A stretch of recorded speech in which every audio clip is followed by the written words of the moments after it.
Ofundisayo uVibhakshni Maharaj. Asithi ukufunda indaba yethu la sibona isibalo sosikhipha kanjani. Kuthiwa kunoswidi owakha oShukarita abamoyifazi ngathi amakhekhana nje abayindingiliza.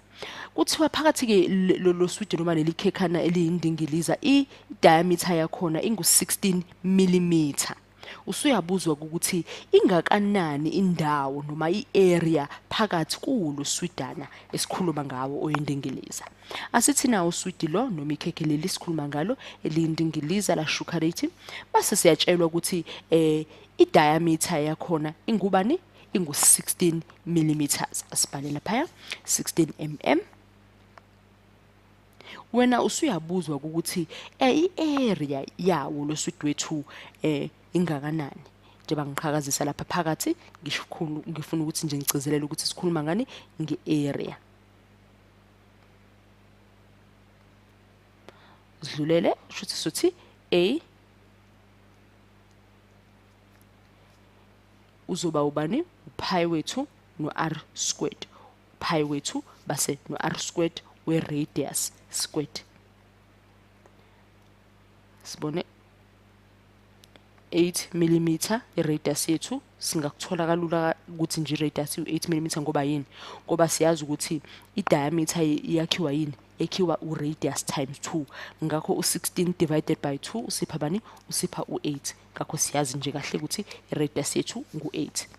Base siba no 64 ngezansi ngikhohle upi wethu sibe no millimeter. Sehle sithi 64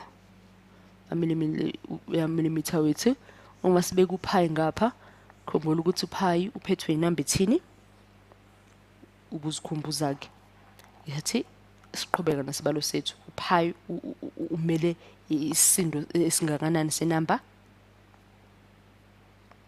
khumbula ngiyazi ukuthi ukhumbula kahle kakhulu ukuthi upi umelwe yipi inombolo.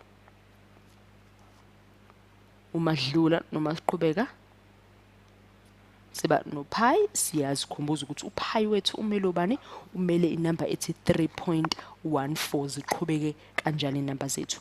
Ngakho base sithi 64 times 3.14 mm squared wethu umele ama millimeter ethu. Asithi ukubheka la kumshini 64 times 3.14 equal sino 200.96.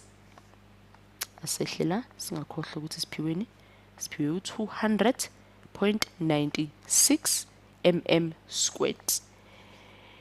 Uma sino 200.96 mm squared engabe sesifinyelela kumpendulo yethu leyo area yaso lesibalo sethu noma kuzomela sibuyele emuva sithi 64 times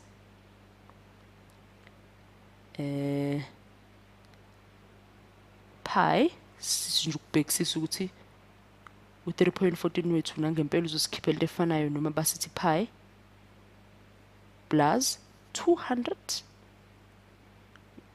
yabona sithola u201 kuye 201.064. Uyabona nje ukuthi kuba into efanayo ngithi phela thina sibambe lapha ku4 kanti inamba zika pi ziyaqhubeka uyazazi. Ngakho singathatha ngokuthi nje 201.06 mm squared ini njenge area nangempendulo yalombuzo esuphiwe.